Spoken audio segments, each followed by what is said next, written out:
नाज़रीन, मैं हूं सईद काजी और मेरे ताज़ा वीलाग में खुशामदीद। शुक्रिया बहुत जिस तरीके से आप पजीराई कर रहे हैं। उम्मीद आप करते रहेंगे, इसको आप जो है सब्सक्राइब करते रहें। आज बड़ी अहम ख़बरें हैं जो हम आपके साथ शेयर करेंगे और ये गुज़श्ता से पेवस्ता भी है। आप पिछले अगर मुझे देख रहे हों तो मैं चाहता हूँ कि कंटिन्यूटी में हम ये बात आगे बढ़ा रहे हैं। आपको याद होगा मैंने ये कहा था कि क्या खुदा न खास्ता खाकम बदहन, मेरे मुंह में खाक, पाकिस्तान दिवालिया हो रहा है नहीं हो रहा, जो एक मामला था श्रीलंका का, इस हवाले से भी अच्छी खबरें हैं। लेकिन सवाल जो आज हम 2-3 उठाएंगे वो ये कि जनाब साजिश हुई या नहीं हुई, और अगर हुई तो उसका निशाना कौन बना। खान साहब कहते हैं साजिश होगी साजिश होगी। अरे भाई, अगर साजिश हुई है तो आप तो निशाना नहीं बने, निशाना तो कोई और बन गया।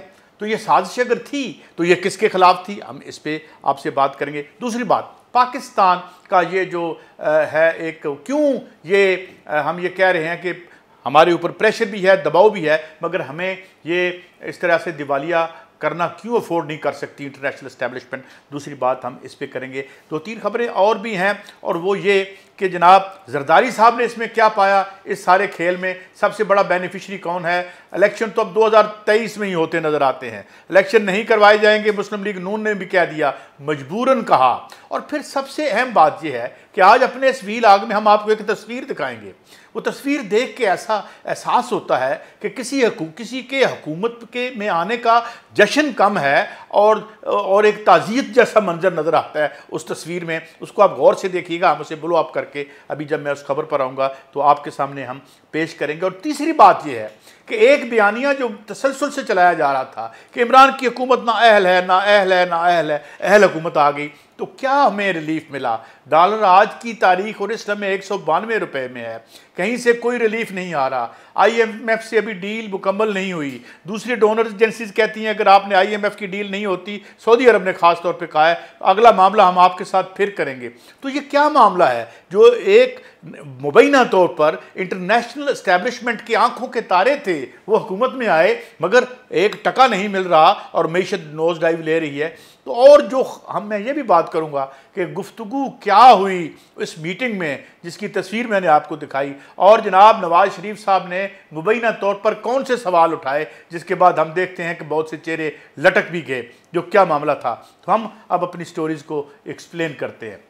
नाज़रीन, मैशत बहरहाल दुनिया में एक बहुत ही नोज डाइव ले रही है, मगर हमारे हवाले से इंटरनेशनल एस्टेब्लिशमेंट का क्या मामला है। वो पाकिस्तान को एक न्यूक्लियर स्टेट जिसको सोमालिया नहीं बनने देने को अफोर्ड कर सकते, वो ये नहीं अफोर्ड कर सकते, मगर ये भी मत समझें कि यहाँ वो खुशहाली कर देंगे और हमें खुला हाथ देंगे, हमें टाइट रखेंगे, हमें अपने थंब नेल के नीचे रखेंगे, मगर ऐसी सिचुएशन क्रिएट नहीं होने देंगे कि जिसमें जो है यहाँ पर किसी। और फिर दूसरी बात, सबसे अहम बात, पाकिस्तान का जो न्यूक्लियर जो हमारे एसेट्स हैं उनका जो कमांड एंड कंट्रोल है वो बाहर की दुनिया के लिए बड़ा कम्प्लेक्स है। समझने की बात यह है कि वो उस तरह नहीं है जिस तरह अमेरिका बहादुर के सदर के साथ एक आदमी ब्रीफ केस लेके चल रहा होता है जिसमें न्यूक्लियर बटन है। यहाँ भी जाहिर है कि हमारी हुक्मरानों या एस्टेब्लिशमेंट के पास उसका कमांड एंड कंट्रोल है, मगर वो बाहर की दुनिया का उसके लिए समझना बड़ा मुश्किल है। उसको बड़ा हमने कैमोफ्लैज भी रखा हुआ और इतनी आसानी से वहाँ तक कोई नहीं पहुँच सकता। ये दूसरी बात। और तीसरी बात ये कि मैं साजिश की तरफ आता हूँ। साजिश हुई, कहा गया जी साजिश हुई, पता नहीं हुई या नहीं हुई। इमरान खान की हुकूमत बाहर चली जाती है और आज इलेक्शन कमीशन ये कहता है उसने अभी तक 62 पर कोई अमल नहीं किया जो लोगों ने डिफेक्शन की। और सुप्रीम कोर्ट के जो चीफ जस्टिस है उन्होंने भी कहा कि भाई 5 साल उनको सज़ा देना, यानी 5 साल से ताहयात नाअहली जो है वो बिल्कुल अनकॉल्ड फॉर। और मैं बिल्कुल इत्तेफाक करता हूँ, बल्कि मैं ये समझता हूँ कि ये जो लोग जिन्होंने ये अपनी वफादारी बदली, इनका कसूर क्या है। यार मैं आपको मिसाल देता हूँ। मिसाल के तौर पर मैंने आपको खाने पे बुलाया, खाने में मैंने बुलाया और मैंने खाना पकाया, उसमें 3 गुना मिर्चें डाल दी और मिर्चें डाल के आपको खिलाया, और आपने जब पहला लुकमा लिया और कहा यार ये जो मिर्चें हैं ये गद्दार हैं, ये बड़ी मुझे आपने कुछ नहीं कहा, ये तो बड़ी गद्दार हैं, ये इन मिर्चों को सजा दे दो। भाई नूर आलम बेचारे का क्या कसूर है, इन लोगों का क्या कसूर है। अब मैं मिसाल देता हूँ इनका कसूर क्यों नहीं है। शंदाना साहिबा जो MNA हैं मुस्लिम PTI की, उन्होंने आसमा शिराजी साहब के प्रोग्राम में हल्फन कुरान पे जो है कसम खा के कहा कि उनको एक एम्बेसी ने बुलाया और उनसे लॉयल्टी बदलवाने के लिए उन पर दबाव डाला। उन्होंने कसम खा के कुरान पे ये कहा कि उनको 3 उनके अपने साथी ऐसे मिले जो मेंबर पार्लियामेंट थे जिन्होंने कहा कि हिंद खान का खेल ख़त्म हो चुका है। फिर उसी हल्फ के तहत उन्होंने कहा कि 3 ऐसे लोगों का नाम वो ले सकती हैं जिन्होंने कुछ किसी फ़ायदे के चक्कर में उनको जो है उन्होंने अपनी लॉयल्टी बदली। तो जाहिर है नूर आलम साहब किसी रेस्टोरेंट में बैठे लोगों को नहीं चाहिए कि उनको तंग करें। वो कौन है बेचारे, उनका क्या कसूर है, उन्होंने ये काम किया है। वो तो ऐसे ही है जैसे मैं एक बच्चे को कहूँ भाई ये इधर मैंने पिज़्ज़ा ऑर्डर किया है तो पिज़्ज़ा मुझ तक पहुँचा दो, तो वो he is like a carrier. जितने लोग भी हैं ये कसूरवार नहीं है, तो कसूरवार पता करें पहले कौन है। इसलिए मैं समझता हूँ सुप्रीम कोर्ट भी ठीक कर रही है और इलेक्शन कमीशन भी उनको सजा ना दे के बिल्कुल ठीक कर रहा है। अब आगे बढ़ते हैं कि मुस्लिम लीग नून को क्या मिला। इस हुकूमत में आने बड़ा जश्न था, बड़ी जो है एक जैसे पंजाबी में कहते हैं ना कि वखियाँ जो हासे निकल रहे सन। क्या मिला? सिर्फ एक चीज़ मिली। वो क्या है? पीएम के खिलाफ तफ्तीश जो है DGFIA ने रोक दी है, ख़त्म नहीं की। DGFIA ने तफ्तीश जनाब हमजा शहबाज के खिलाफ रोक दी है, ख़त्म नहीं की, पेंडिंग है, बैक बर्नर पे चली गई है। याद रखिए कानूनदान ये कहते हैं कि जुर्म कभी नहीं मरता, उस वक्त तक नहीं मरता जब तक जुर्म करने वाला मर ना जाए। जैसे कि इत्तेज़ाज़ हसन मेरे एक प्रोग्राम में कह चुके हैं कि हुदैबिया केस हर चंद के ख़त्म कर दिया सुप्रीम कोर्ट ने, मगर एक फौजदारी केस को दोबारा सरकार आके खोल सकती है किसी दूसरी एजेंसी के ज़रिए, तो वो ख़त्म नहीं हुए। मगर आइंदा से पेशियों और जमानतों का जो एक ड्रामा था वो नहीं होगा। तो मिला किसको क्या? इन 1.5 सालों में क्या होगा? इसके बाद मैं आपको खबर भी देता हूँ कि 2023 के इलेक्शन में जो है इस्टेब्लिशमेंट और जो तमाम मुक़्तदर इदारे हैं वो क्या करेंगे। 1.5 साल में ये महंगाई कहीं जाने वाली नहीं है, रनवे इन्फ्लेशन है। मैं कल एक दूसरे मुल्क से आ रहा हूँ, कोई ऐसा मुल्क नहीं है जहाँ 4-4 गुना। मैं बेल आउट नहीं कर रहा, मैं हुक्मरान तबके को बेल आउट नहीं कर रहा, मगर महंगाई है और यहाँ होगी। और यहाँ IMF के प्रोग्राम के तहत आपको 30-35 रुपये की सब्सिडी जो है 1200 अरब रुपए की सब्सिडी, 1200 दोबारा कह रहा हूँ 1200 अरब रुपए की सब्सिडी, यानी जो गरीब आदमी को आपने रिलीफ दिया था वो वापस लेना है। उसके बाद जाहिर है जो हुकूमत ये करेगी उसकी मोहब्बत के गीत गाएंगे लोग। तो इस सारी परफॉर्मेंस के साथ 2023 में मुस्लिम लीग नून जाएगी इलेक्शन में। और इसका बेनिफिशरी कौन होगा? पाकिस्तान पीपल्स पार्टी एक तरफ कम अज़ कम, क्योंकि उन्होंने ख़जाने की मिनिस्ट्री नहीं ली, उन्होंने कोई ऐसी मिनिस्ट्री नहीं ली कि जिसकी वजह से आपको बुरा भला या आवाम की रात, आवाम के गैज़ व गज़ब का सामना करना पड़े। खारजा ले ली, दूसरी ले ली, हेल्थ की थोड़ी बहुत ले ली। पटेल साहब ने माशाल्लाह बड़ा अच्छा काम करेंगे हेल्थ में वो। मगर असल में ये जो असल मिनिस्ट्रीज़ हैं जहाँ से ख़जाने की है, वहाँ पे आपको पता चलेगा जब रोज़ाना आपको महंगाई करनी पड़ेगी। तो साजिश किसके खिलाफ हुई? PMLN के खिलाफ हुई या मुस्लिम?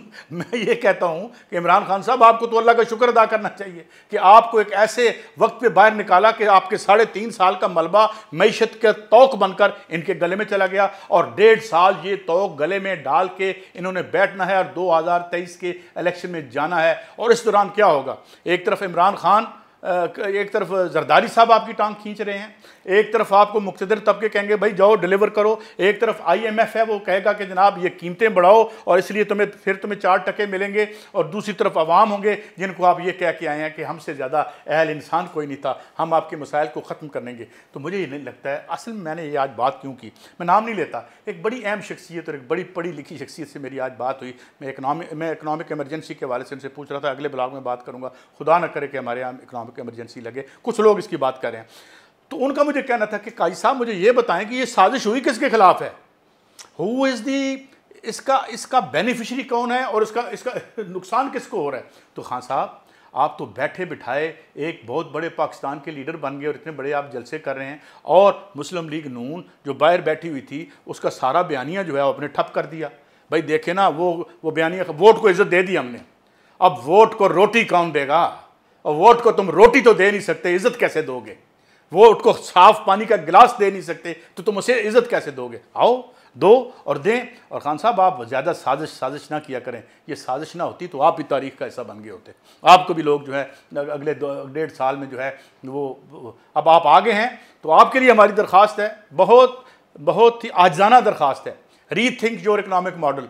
और आके देखें कि ये जितने इकनॉमिक मॉडल हैं, जिस तरह हम पिछले ब्लॉग में नाज़रीन कह चुके हैं कि ये इंतहाई ओप्रेसिव हैं, एंटी पीपल हैं, ये 1% लोगों के मफाद में है, 99% लोगों को कुचलने के लिए। इस पर रीथिंक करें, अपनी इकनॉमिक टीम बिठाएं, तैयारी करें 2023 की, और उससे पहले इलेक्शन ना मांगे। 23 को ये इलेक्शन ठीक है, होने दें, इन्हें बैठने दें। और रहेगी आर्मी चीफ की बात, और मैं ये बात ज़रूर करूँगा, हम जो साफ़ी हैं खुदा का वास्ता बंद कर दें फ़ौज को डिस्कस करना, मत डिस्कस किया करें। जनरल फैज़ ने वो कर दिया, वो कर दिया। ये जो कैरियर जनरल उनको और ऊपर उनके बैठे हुए हैं जनाब बाजवा साहब, उन्होंने फैसला करना है उनके बारे में कि यार उन्होंने रहना है। ऊपर चीफ ऑफ आर्मी स्टाफ कैसे तैनात होता है? 4 बंदों के नाम जाते हैं, 4 बंदे आप पीएम के पास भेजते हैं, पीएम जो है उन 4 में से एक को रख लेता है। मुझे ये बताएं, अगर प्राइम मिनिस्टर इमरान खान होता तो ये उसका प्रीरोगेटिव था ना, वो किसको चीफ ऑफ आर्मी स्टाफ लगाते? क्या नवाज शरीफ साहब ने अगर आर्मी चीफ लगाना हो तो इमरान खान से मशवरा करेंगे? वो उन्होंने अपनी मर्जी का लगाना था। अब वो पीएम नहीं है, अब अगला आएगा वो अपनी मर्जी का लगाएगा। तो ये बैठ के ना, जो हम लंबी 2-1.5 लंबी जबान होती है, हम फलां ये जनरल ये कर फलां ये, अपनी औकात देखें। इनमें से एक ऐसा बंदा है जिसके पेपर मैंने देखे हुए हैं न्यूयॉर्क में, इसके फ्लैट के, जिस इंक्वायरी को जरदारी साहब ने बंद करवाया था। वो पेपर मैं आज भी निकाल के ला सकता हूँ, मगर हम क्यों एक दूसरे पे कीचड़ उछालें? बहरहाल बुरा वक्त है, मुश्किल वक्त है, अवाम के लिए मुश्किल वक्त है। मेरी दुआ है कि ये डिलीवर करें, डॉलर को यहाँ पे रोक लें और नीचे स्लाइड ना हो, क्योंकि हमारा हाल बुरा है। मैं आपको जाते जाते एक बात बताऊँ, मुझे मेरा दिल दुख किया ये बात। मैं दुबई एयरपोर्ट पे पानी का एक गिलास लेने गया और मैंने अपने 1000 का नोट दिया, तो पहले उसने कहा रूपी, मैंने कहा यस रूपी। वो गई और वापस आ गई, नो इंडियन रूपी, तेरा रूपी मैं नहीं लूँगी। मैं कहा वाई? कहती है ये डेली बदल रहा है। तो मुझे बड़ा दुख हुआ। मैंने $100 का नोट दिया, मेरे पास जेब में वही था, एक पानी की बोतल लेने के लिए। हमें हमारी इज़्ज़त वापस चाहिए, इस मुल्क की इज़्ज़त वापस चाहिए। शहबाज शरीफ साहब आप ले आएँ, हम आपको सलूट करेंगे, सारी उम्र आपको वोट देंगे।